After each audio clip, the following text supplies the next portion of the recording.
This is Professor Mathula with new video lecture.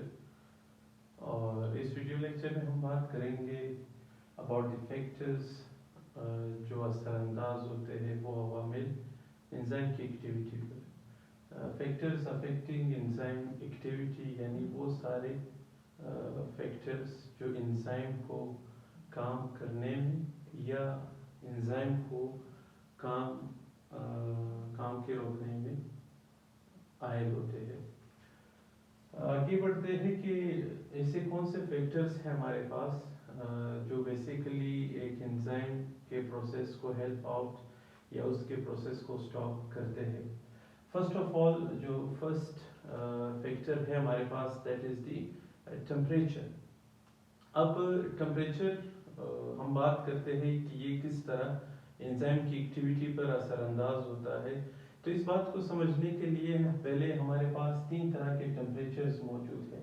एक है optimum temperature, दूसरा है मैक्सिमम टेम्परेचर और तीसरा है मिनिमम टेम्परेचर। ऐसा टेम्परेचर जिसमें एंजाइम की एक्टिविटी मैक्सिमम हो, यानी टेम्परेचर जो भी हो लेकिन एंजाइम की एक्टिविटी मैक्सिमम हो, उस टेम्परेचर को हम कहते हैं ऑप्टिमम टेम्परेचर।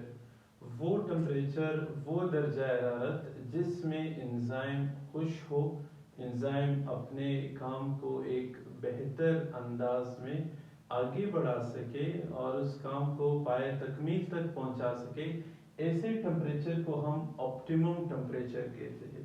यानी जो ऑप्टिमम टेम्परेचर होगा इसमें एंजाइम जो है उसका एक्टिविटी जो है वो क्या रहेगी, वो फास्ट रहेगी, मैक्सिमम रहेगी। इज द मैक्सिमम, यानी ऐसा टेम्परेचर जिसमें एंजाइम अपनी एक्टिविटी को मैक्सिमम लेवल तक ले जा सके और सबस्ट्रेट कन्वर्जन कर सके इनटू प्रोडक्ट्स, उस टेम्परेचर को हम कहते हैं ऑप्टिमम टेम्परेचर।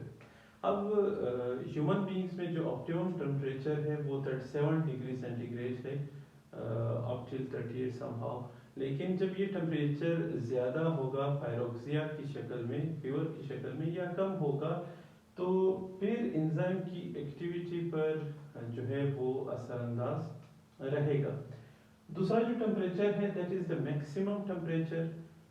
ऐसा टेम्परेचर जिसमें एंजाइम की एक्टिविटी कम हो, यानी एंजाइम इसमें डी नेचर हो। डी नेचर से मुराद कि उनके शेप्स जो है वो डिस्टॉर्ट हो, शेप्स डिस्टर्ब हो, उनके स्ट्रक्चर डिस्टर्ब हो, तो इस तरह के टेम्परेचर को हम मैक्सिमम टेम्परेचर कहते हैं। अब सपोज ह्यूमन बॉडी में 39 degree centigrade, around 40 degree centigrade fever में ये मैक्सिमम टेम्परेचर होता है जिसमें ह्यूमन बॉडी में जितने भी एंजाइम्स होंगे वो डी नेचर होना स्टार्ट हो जाते हैं इन स्टेट ऑफ फीवर। लेकिन मैक्सिमम टेम्परेचर बैक्टीरिया में जो थर्मोफिलिक बैक्टीरिया है या थर्मोफाइल्स है उनमें टेम्परेचर हाई रहता है। वो हाई टेम्परेचर में बेसिकली उनकी एक्टिविटी जो है वो मैक्सिमम रहती है। जैसे टेक जो है थर्मस एक्वेटिकस की अगर हम बात करें, टाइप ऑफ बैक्टीरिया जो बेसिकली उसका एक enzyme Taq polymerase high temperature में इन द पीसीआर वो यूज होता है फॉर डिफरेंट प्रोसेसेस, लेबोरेटरी जो प्रोसेसेस है पीसीआर के उनमें यूटिलाइज होता है। नेक्स्ट है हमारे पास मिनिमम टेम्परेचर, यानी वो दर्जा हरारत जिसमें एंजाइम की एक्टिविटी कम हो या जिसमें एंजाइम इनएक्टिव हो। अगर एक एंजाइम, जस्ट एन एग्जांपल, वो उसकी ऑप्टिमम टेम्परेचर 37 हो और आप उसको टेम्परेचर या उसको एक ऐसे मीडियम में रखें, ऐसा मीडियम प्रोवाइड करें जिसमें basically temperature around 10 degree centigrade हो, 15 डिग्री सेंटीग्रेड हो और अराउंड 5 डिग्री सेंटीग्रेड हो, तो वो एंजाइम काम नहीं करेगा बल्कि वो इनएक्टिव होगा। इनएक्टिव से मुराद के जब भी उसको ऑप्टिमम टेम्परेचर जिसमें उसकी एक्टिविटी मैक्सिमम रहेगी वो काम कर सकेगा। सो मैक्सिमम टेम्परेचर में क्या होगा, एंजाइम जो है वो डीनेचर होगा, में इनएक्टिव हो जाएगा।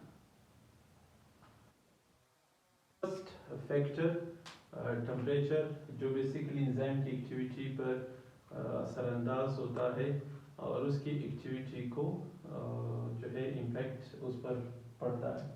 नेक्स्ट जो है वो है पीएच।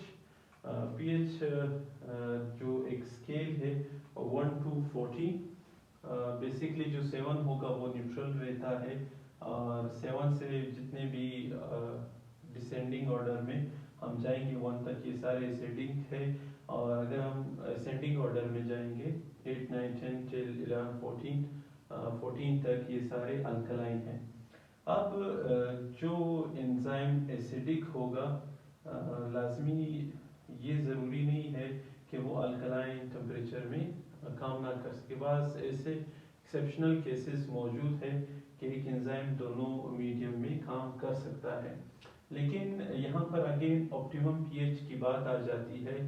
वो पीएच जिसमें एक एंजाइम जो है वो अपने सबस्ट्रेट कन्वर्जन को जो है वो फास्ट कर सके और प्रोडक्ट बनाने का जो प्रोसेस है उसको तेज़तर कर सके, तो उस पीएच को हम ऑप्टिमम पीएच कहते हैं। वो एसिडिक में भी हो सकता है और अल्कलाइन में भी हो सकता है।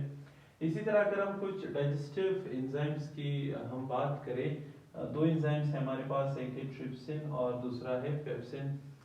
पेप्सिन जो बेसिकली एक्टिव रहता है एसिडिक इन्वायरमेंट में अराउंड 2 pH और ये इसका ऑप्टिमम pH होता है। इसी तरह जो ट्रिप्सिन है वो 8 pH यानी अल्कलाइन pH में एक्टिव रहता है और अपने सबस्ट्रेट कन्वर्जन को प्रोडक्ट में चेंज करता है। तो दोनों प्रोटीन इन नेचर है और एक एसिडिक इन्वायरमेंट में अराउंड 2 और एक अल्कलाइन इन्वायरमेंट में अराउंड 8 जो है ये दोनों न्यूट्रल से ऊपर जाके अल्कलाइन और न्यूट्रल से नीचे यानी 7 से नीचे एसिडिक होगा। सो पेप्सिन अराउंड 2 ये एक्टिव रहेगा एसिडिक इन्वायरमेंट में और ट्रिप्सिन जो है ये एक्टिव रहेगा। ऑप्टिमम पीएच इसको जो मिलेगा वो 8 के अराउंड होगा। ये दो फैक्टर्स थे जिन पर एंजाइम की एक्टिविटी का एक हद तक काफ़ी ज़्यादा कंट्रोल रहता है।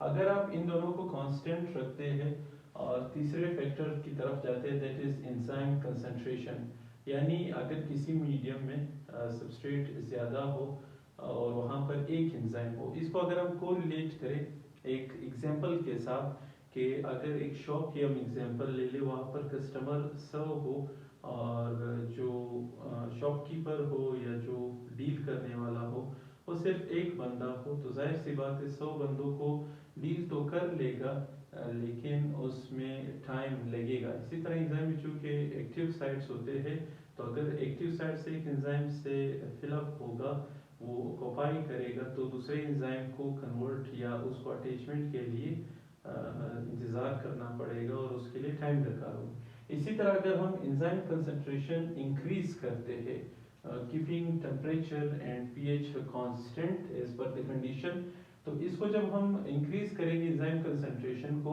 तो ये अंडरस्टूड है कि जो प्रोडक्ट की रेंज है वो क्या हो जाएगी, ज़्यादा हो जाएगी। यानी उसी शॉप में जो 100 बंदे थे उसमें आप एक की बजाय 10 जो है वो शॉपकीपर्स को लाकर खड़ा कर दे, तो 10 लोग एट अ टाइम एक ही वक्त में वो 10 कस्टमर्स को फारिग कर सकते हैं। लेकिन उससे पहले जब हमने एग्जांपल ली कि एक शॉपकीपर है और 100 बंदे, तो एक शॉपकीपर एक ही बंदे को फारिग कर सकता है एट अ टाइम सिंगल वक्त में। इसी तरह एक एंजाइम में एक्टिव साइट जब ऑक्यूपाई होगा, तो जब तक वो प्रोडक्ट नहीं बनेगा तो दूसरे एंजाइम सबस्ट्रेट के लिए कोई चांस नहीं है कि वो एंजाइम के एक्टिव साइट्स को ऑक्यूपाई करे और प्रोडक्ट में चेंज हो। तो एंजाइम कंसंट्रेशन ज़्यादा होने से प्रोडक्ट का रेट जो है वो बढ़ जाता है और एंजाइम की कंसंट्रेशन अगर किसी भी मीडियम में कम रहेगी तो लाजमी सी बात है कि वहाँ पर प्रोडक्ट रेट जो है वो स्लो रहेगा। चेंज तो हो जाएगा लेकिन प्रोडक्ट रेट जो है वो स्लो रहेगा as compared to the increase in rate of enzyme concentration. Fourth जो फैक्टर है जिस पर एंजाइम की एक्टिविटी डिपेंडेंट है, that is the substrate concentration. यानी जो थर्ड फैक्टर है दैट इज एंजाइम कंसंट्रेशन। एक मीडियम में एंजाइम की तादाद को बढ़ाना और उसका मुवाजना करना rate of conversion of substrates into products. वहाँ पर हमने देखा कि थर्ड एग्जांपल में सब एंजाइम कंसंट्रेशन में कि जब आप एंजाइम की क्वांटिटी या मिकदार या कंसंट्रेशन बढ़ा देते हैं तो जो प्रोडक्ट रेट है वो भी ज़्यादा होगा। लेकिन जो सबस्ट्रेट कंसंट्रेशन ये उसके अपोजिट होगा कि अगर एंजाइम की तादाद कम हो